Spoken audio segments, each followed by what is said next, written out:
Sorry about that, everyone. We're going to get started right back up.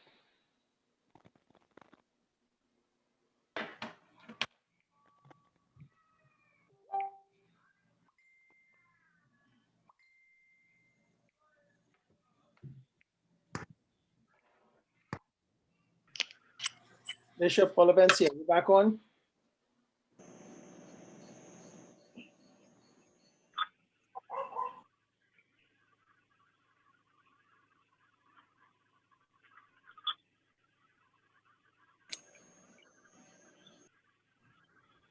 Yeah, I'm here. I'm just snacking on something. Peace and love. That's all right. All right, so we should be back up and running right there. Sorry about that. We'll work it out a little better for the next time.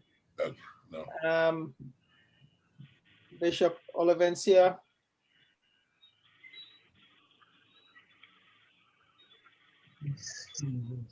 One moment, we should have him back up and running. Hang on. Window on itself.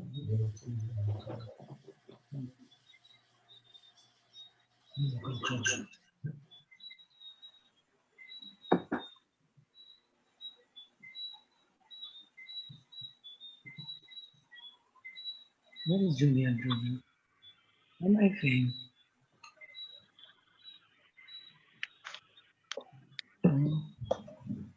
Reverend John.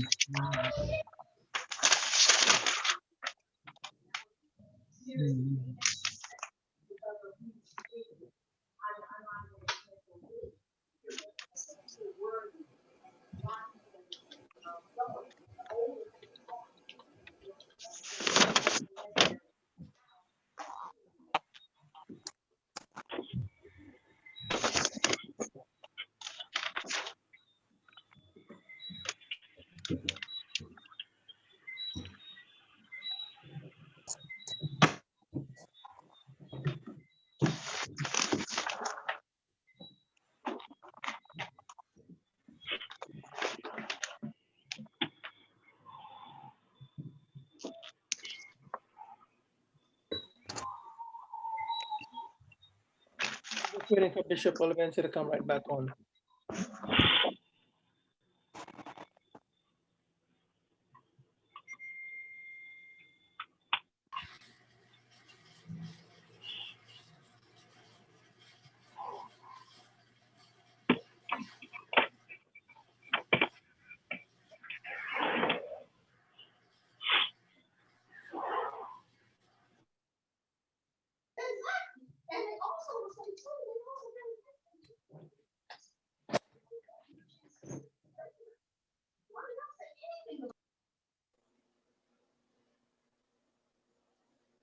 Dr. KALLOO, Yes, sir. I'm going to make an inquiry with my tech team on our Zoom platform. We have unlimited time for up to 100 people. I'm going to make an inquiry with them to see if we can facilitate this meeting on our platform for you so Okay. that you wouldn't necessarily have to have a break. You'll be unlimited and you'll be able to flow straight through for the 2 hours with up to 100 people. Sure. I was just actually trying to reach my tech guy to find out if we could do that, if we could have done that tonight, but I'm not getting through to him. I appreciate So I'll see if we can get that set up probably for Thursday, if that's possible, but I'll communicate with you otherwise on that. All right, yeah, we'll talk about that with Dr. Steele also, but thank you very much. Fine.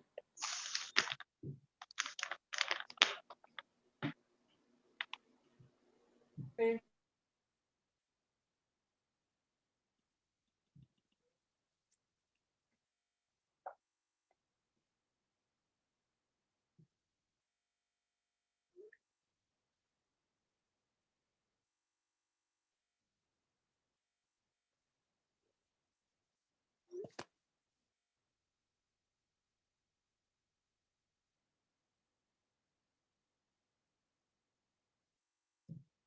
Bishop, I cannot hear you. I'm not sure if anybody else is hearing you, but I cannot hear you.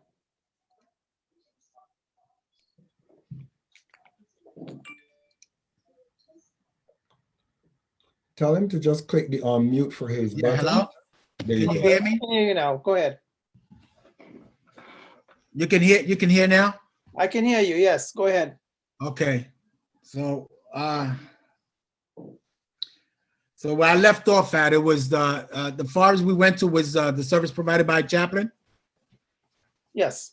That's okay. So, so we're gonna go ahead and pick it back up on there. The service provided by a chaplain and the roles and the responsibilities of a chaplain is to perform the ministry of presence. You know, one of the things is, as I mentioned, I don't know if you guys got to hear what I was sitting there saying, that you know, as far as the relationship, you know, or the ministry of presence is something that it's really good, because a lot of people that are dealing, they may want to speak to a chaplain, and your presence alone will really change the whole circumstance and the whole situation, you know, concerning the chaplaincy. So a chaplain is one who establishes a relationship of mutual trust and respect.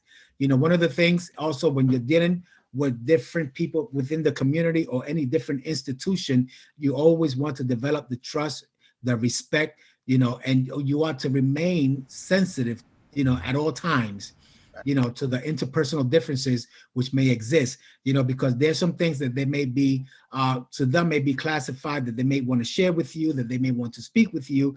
You know, you ought to be sensitive to the situation, sensitive to the individual, you know, so they could sit there and develop that trust and that respect, you know, with you, as well as the dignity of all individuals that are involved. It may be a husband and a wife, or it may be, you know, a group of elders and so forth. They may want to speak with you concerning a certain situation. Always remember to maintain it professional and also be very sensitive to the situation.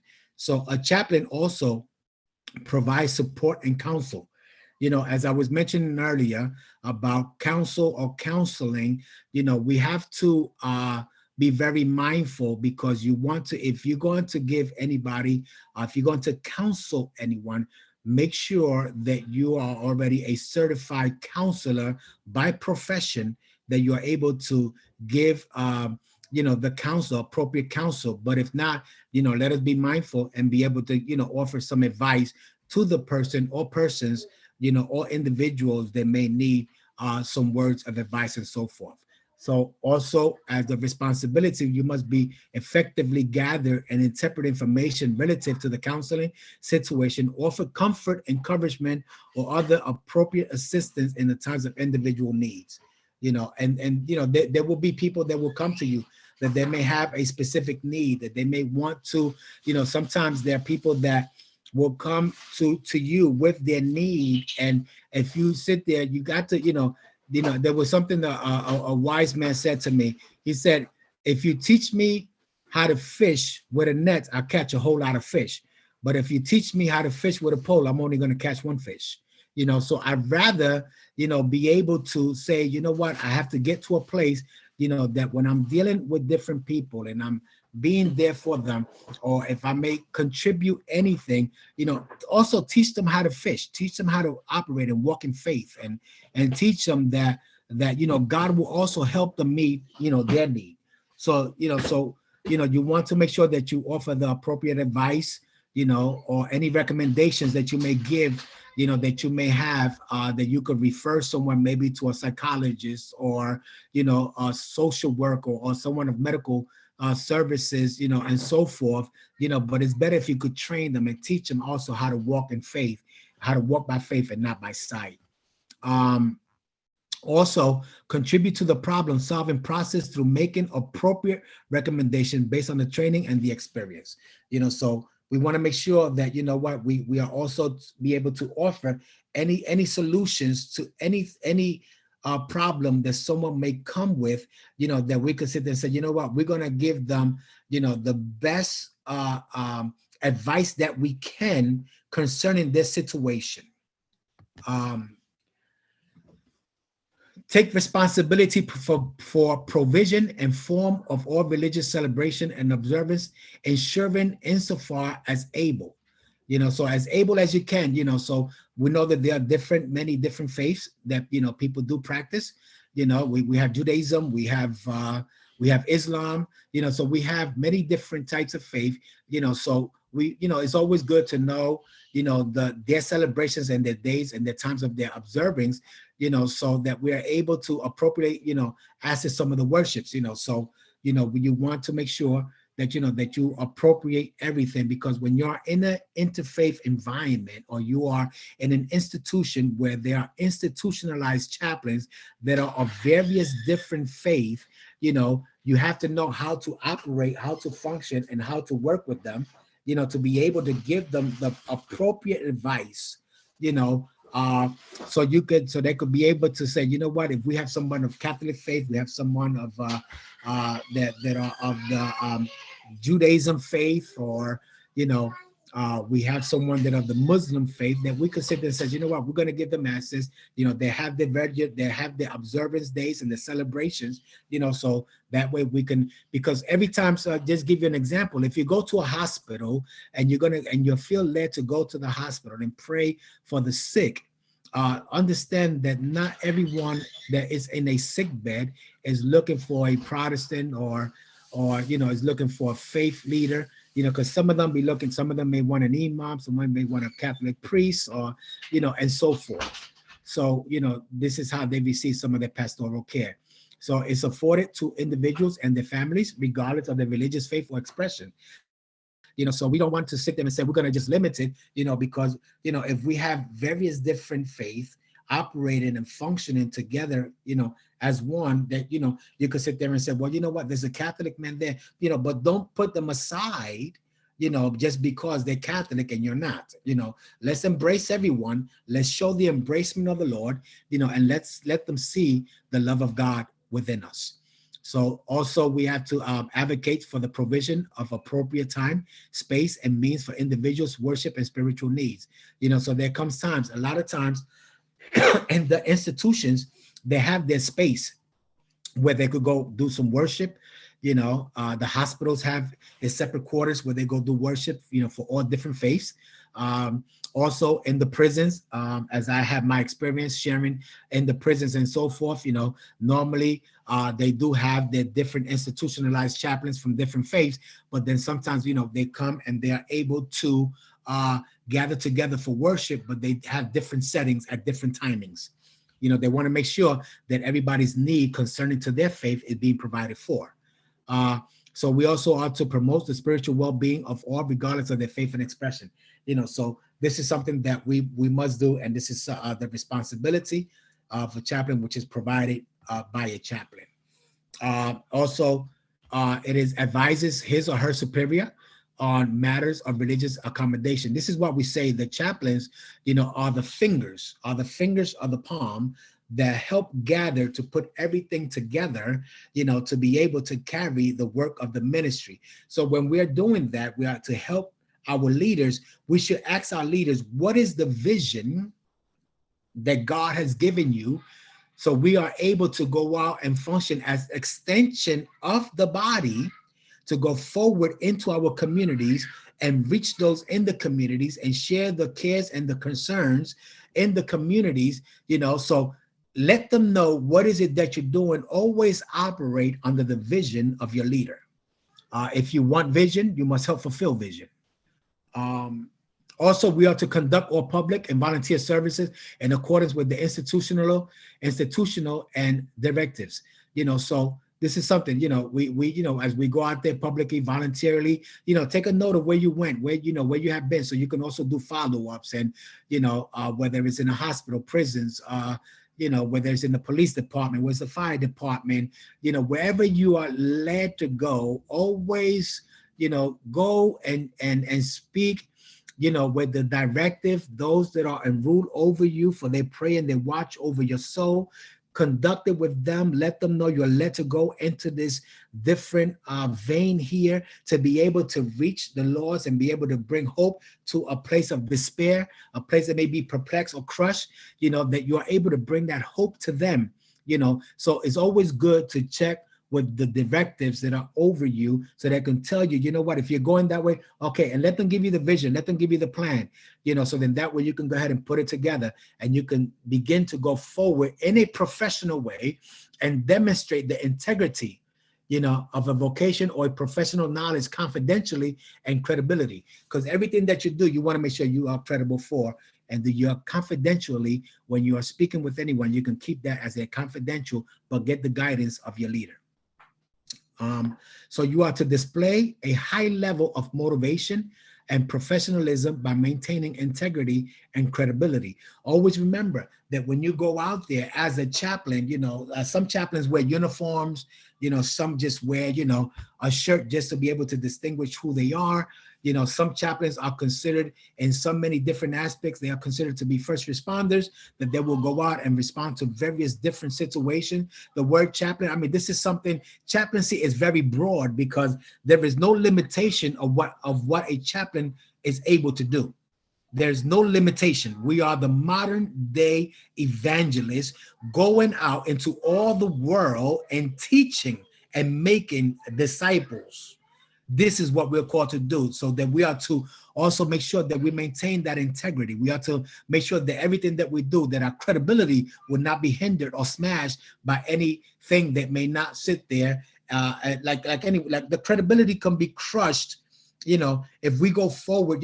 That's why I say, if you're not a certified social worker or you're not a certified psychologist and so forth, you want to counsel, but if you're not certified by that, I would advise that you will give some advice versus giving counseling. So we are to also read and adhere to and indicate an understanding direction of her or his superior. We also ought to respect the confidentiality of all who place their trust in the chaplain. This is very crucial. This is very, very important. As I sit now, as I've been sitting now, but now it has been very evidently that, now I have been issued the title to be NYPD clergy liaison, and as I serve for the police department, I am the chief's liaison. I'm the 3-star chief liaison, in which God graced me and placed me in that position. There are things that he speaks to me, a confidentiality that I cannot share with no man. I cannot share, not even with their spouse, with his spouse or, his children and so forth, because these are things that he has developed a trust in me, that everything he confides in me, I must keep to myself. Because there are situations and there are things that they wish they can talk to the department, but they can't. Because if someone that is part of an institution, whether it's police, fire department, hospital, or whatever, institution that they may be part or service of, that they may be going through an issue and they go forward and they sit there and try to speak even to their superiors, or those that are above, like the commissioner, and so forth, or the deputy commissioner, things like that. So if my chief was to go and say, well, I'm going to go speak to my commissioner, or I'm going to go speak to the deputy commissioner or the 4-star chief, because I'm only a 3-star, so I got to go to everything that's above me. And if he was to go and speak to some of the things that he might be dealing with or going through, and speak to them, he could lose his job, because automatically they will sit there and say he's unfit for the job. So there are things that if you are operating or working within an institution, or you want to volunteer within that vein to go into the prison ministry or hospitals and things like that, there are people that are even from the job that would rather speak to a chaplain that is not part of their institution, or speak with another chaplain, because they figured if I speak to them, I know that whatever I say, it must stay confidential with them, so I cannot go, not even to the department chaplain. So these are things that they won't sit there and go and do. So whatever they speak with you, out of respect, out of the trust that they built with you, you must be confidential. An effective chaplain is a mentor to others. I always love this, because a leader will always make other leaders. So an effective chaplain is a mentor to others. In other words, I can make other chaplains, I can make other leaders. So the chaplains act as confessor for those who have fallen short of their own, or others' expectations. So there's a lot of times the chaplains, they we confess certain things, we say certain things and so forth and everything, but we also have to be the protector of those that have fallen short. It always comes to mind, that when we sit there and we look, that sometimes there's a chaplain, or there's a pastor, or there's someone within the fivefold ministry, where there's an apostle, prophet, evangelist, pastor, or teacher, they might have fallen short. We try to stay with that a little bit, confidential, and try to help them up, because as we help them up and we help to rise them up, and it is our responsibility to be able to lift others. So this is why we do. And these are some of the services that are provided by a chaplain. The chaplain can contribute to the health and wellness of others by fulfilling a number of roles. The chaplain can act as a reconciler, one who meditates, advocates, mediator, and conflict manager. And a lot of times, I give you a perfect example. We have, within the police department, we have a couple of people that, are kind of going at it one after another, and they going at it, and they have a lot of disagreements. They try to bully one another and so forth and everything. And, many times I have to step in the way, to be the mediator. I have to sit there and be the advocate and be like, you know what, this is not the way we do it. We have to reason together. We have to be able to work together as a team. We're wearing the same uniform. We're fighting the same warfare, but sometimes, not even the same warfare, because sometimes they might fight various different warfares. So this is something that we must understand, that as a chaplain, we're there to try to bring and reconcile people back together. I just had an incident that I just had one of the police officers who says, Pastor, I'm tired right now and I am so depressed. I am so depressed that I cannot even trust my gun. Now imagine someone sitting there telling you something like that. I'm depressed. I feel like I'm all by myself. I feel like I'm all alone. I feel like everybody betrayed me. I feel like I can't trust anybody, but something told me to call you, and I'm calling you now, and just to sit there and see what you will sit there and tell me. So I had to sit there and play that silent moment and just to be a good listener. Listen to what he had to say, and one of the very things I sat there and I told him, I said, I never look down on anybody, And this is something that we must do as chaplains. Never look down on anybody unless you're helping them up. So I was in the situation and I said, you know what? I have to help, because he is also a faith believer, but yet he was going through some struggles and dealing with certain situations. So, so with that, I have to keep that also confidential. I cannot share that, with anybody. I could share it with you because you don't know who I'm speaking about, but if you've received any information like that, know that, you can't share certain things with certain people. It's very important. Is everyone still there? Are you hearing me? Yes, Bishop. Going Yes, very well. sir. Doing Okay, very well. wonderful. Yes, we're here. We can hear you. Praise God. Yes. That's a blessing. Yeah. Okay. So the chaplain's role in a domestic operation, in a domestic operation, historically, chaplains have been called upon. Chaplains always been called. Chaplain, there's not one in the police department. Instead of them calling you chaplains, they'll call you Chappie. Hey, Chappie, I need you, Chappie. I need to speak with you, Chappie. Is their own terminology as trying to reach out to a chaplain.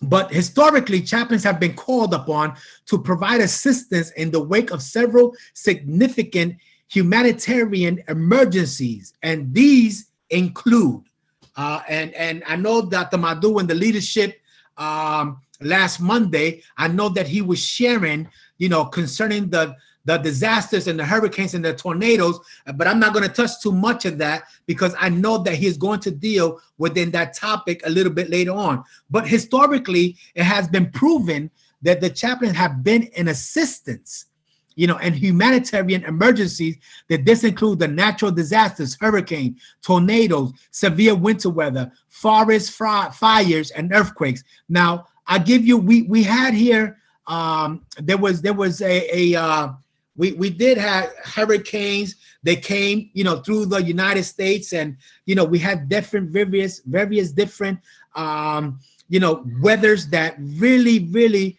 sat there and paralyzed our city just for a moment. That many people lost their houses. It was a tremendous disaster. We had to build and gather together, you know, with the chaplains and so forth. And, you know, we had to go out and we had to feed families. You know, we had to help build some shelters. And, you know, we did various of different things, you know, that we had to go out. In Hurricane Katrina, you know, we had chaplains that went out, you know, so we had in, you know, and also in Alabama, when they had also the hurricane that was out there and the tornadoes, there was chaplains that was out there. There was assisting the family members. There was assisting them. There was bringing them water, food to eat, you know, shelter, you know, generators, you know. So there were various different things that, you know, historically this had been provided by chaplains. But then we also remember, I'll never forget the other disaster that we had that it really crippled our nation was our 9/11, the terrorist attack, which caused fires, causing loss of property and life, cars, accidents, and plane crashes. So we were paralyzed for a good while, you know, concerning our terror attacks. But I can recollect the moment that during the 9/11, we had ended up going to what it was called, is now called the Ground Zero. And Ground Zero, that you saw the way that our infrastructure was struck down, our buildings came collapsing down, like, you know, it was just like a wind that just blew over, and the windows came down. You see people, they were jumping out of windows, people flying out of windows. You see bodies under the debris, and there were people that, you know, we had chaplains, we had first responders, we had police department, fire department. They came from various different cities and states. They came to help out our crippling effects that we had experienced in New York City, something that has never happened before. And our nation was violated by terrorist attack that they had called. And I can recollect that there were so many clergies that were in Ground Zero, digging up the debris and looking for bodies that were already dead. It was a horrific scene that I don't think that nobody belonged to be in that scene, the way we were attacked, the way we suffered. It really crippled us. So we went there, we gave our support to our mayor's office, we gave our support to our council and Congress leaders, we gave support to humanity, you know, we gave our support, and we were able to sit down and cry by the side of some of the family members that lost either their mother, their father, their uncles, their nieces, you know. So there were a lot of families that were lost, you know, and not just there, but also in Pennsylvania, and also, you know, over by the Capitol. You know, I mean, we felt the pain of our nation. Our nation, the debris was crying out. You know, I thought about when the Bible says that, you know, from ashes to ashes and from dust to dust, because even by the time you came to see some of these bodies, that's what it was, dust. We had to sit down and see some of the family members just grabbing some of the that went down and able to go down. They grabbed some debris and just held the debris and saved some of the debris, because there was like, this could be my mother, this could be my father, my brother, my sister, my niece, my uncle, my aunt, you know. So we were able to be there to give that moral, that spiritual support that our nation needed during that time of infiltration. Also, so the chaplain's role in a domestic operation is to support the first response providers, without the civilians, the police, the fire, and the emergency, the medical services. I remember even during that time, my wife is a nurse, you know, and she was working downtown Manhattan during that moment that we sat there and became crippled, you know. And when I sat there and I ran down to Ground Zero, and I began searching and looking until I was able to hear the voice of my wife. But not everybody heard their voice. Not everybody heard the voice of their loved ones or those that they had lost.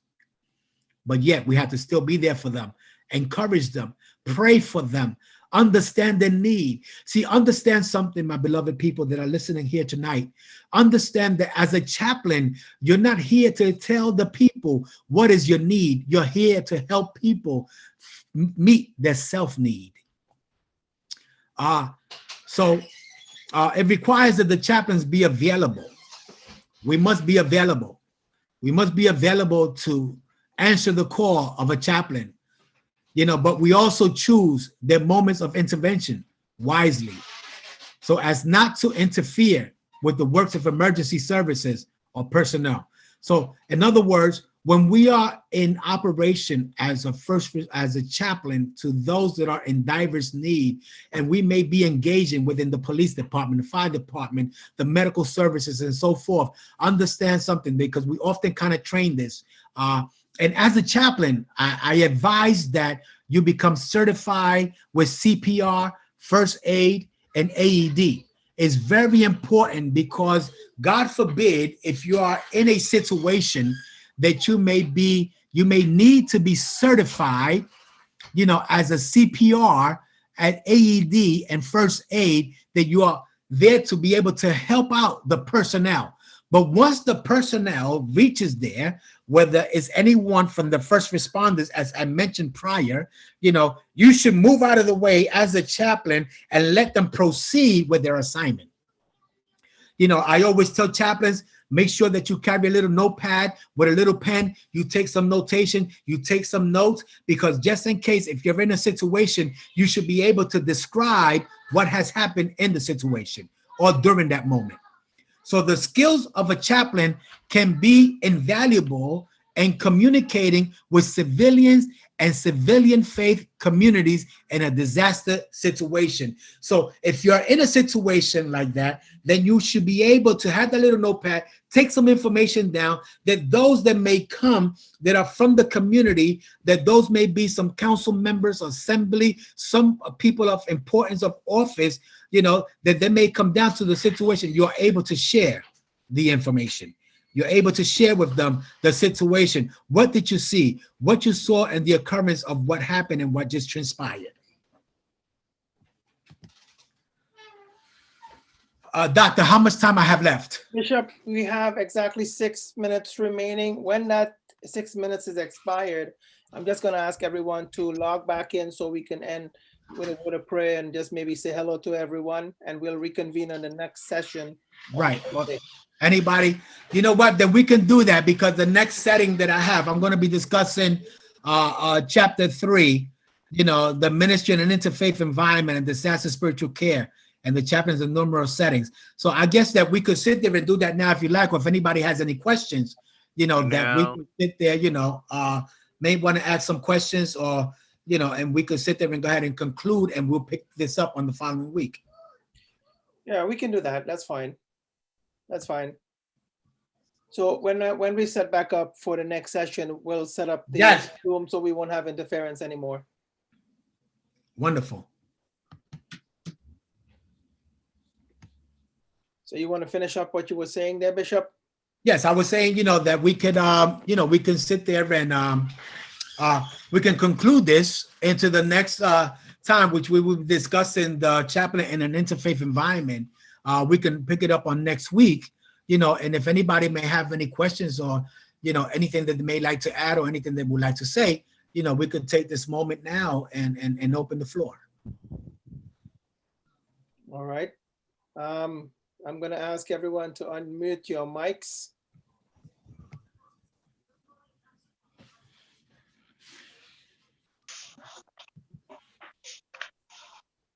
Right now.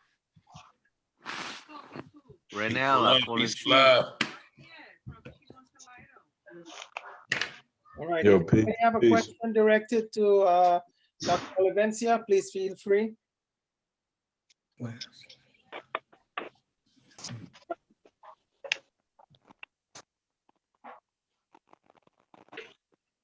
If there are no questions, I'm just going to take this opportunity to say hello to everyone. Dr. KALLOO. Yes, sir. Yes, just to pick up quickly on a quick point which Dr. Davis spoke about. I think it was extremely critical, and greetings to you, Dr. Davis. So glad for your presentation, but I think it is extremely critical and important, and I hope that we all picked up on that point, that as chaplains, we ought to make sure that we are properly trained. We ought to make sure that we are properly skilled, and that we should never take it upon ourselves or our personal responsibility to enter into a space of therapy, psychotherapy, and go into any areas which we know that we are not competent to deal with. So if we should always have that ability to refer a person to a professional, be it a counselor, a psychologist, a psychiatrist. That is extremely important for us to know as chaplains. Thank you, and God bless you all. Thank you. Thank you, Thank Dr. you. Ian. Just so that everyone knows, Dr. Ian is one of our international governors that represents us in the Cayman Island. Oh, okay. Okay.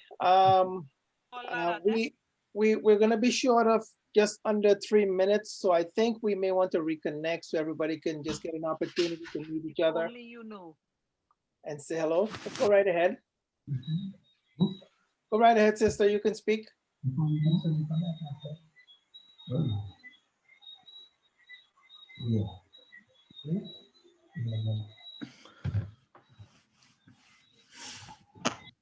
Pastor John, I see that you're there. Pastor John.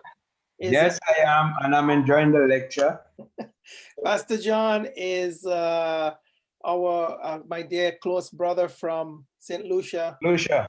And you know, he's been a real sweetheart. So Amen. I've been enjoying the lecture. And Turn on the volume in this thing for me. Yes. Yes, Pastor John, we can hear you. Yes, I said I'm hoping by the grace of God that I'll put it into practice. Yes, yes, thank you. Yes. To mama, shut your mouth. This is lovely.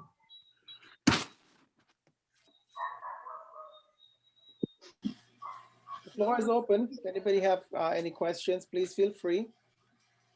Well, do on the way you want to do. Joseph Khan, Yes, sir. how are you? I'm all right. Welcome. Thank you. Pastor Ortiz. Yes, God bless you. God bless you, Dr. KALLOO and Apostle Olivencia, and to all my brothers from all the nations and islands. Make greetings. God bless you all in the name of Jesus. I'm glad to have you. Glad that you're here. Thank you. Amen. Greetings. This is Chief Okshinakni Achukmael, Chief Prime Minister of the Okaloosa Achukmael Charter Nation and the American Aborigine Federation. It was a great training. I do appreciate it very much. Chief, it's a pleasure. Thank you again, Your Excellency. It's a pleasure having you on. We're very, very humbled to have you. Chief, big up. Peace and love, peace and love. What's up, my people? Yes, I'm happy to be out here with y'all. This is amazing. This is breathtaking. Learned a lot about chaplaincy tonight. That was fly. I like that. And yeah, I hope we can continue on together and all build together. So I really appreciate you. Chief, big up. Why don't we introduce